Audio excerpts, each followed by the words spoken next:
कृषी मंत्र्यांना संरक्षण देत आहेत, हा या राज्यातल्या शेतकरी वर्गाचा अपमान आहे.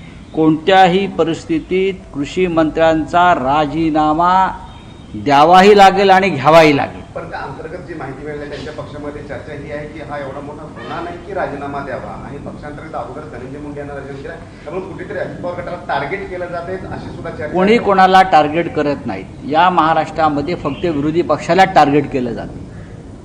विरोधी पक्ष फक्त सत्य सांगण्याचा प्रयत्न करतो आहे.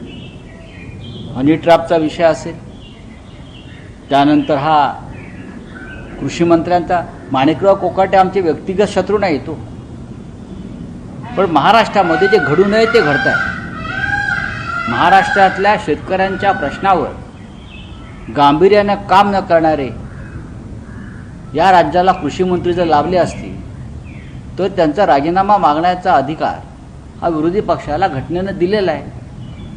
अजित पवारांना टार्गेट कशा करता येईल? अजित पवारांना जेव्हा टार्गेट केलं तेव्हा ते भाजपात सामील झाले, प्रश्न संपला त्यांचा.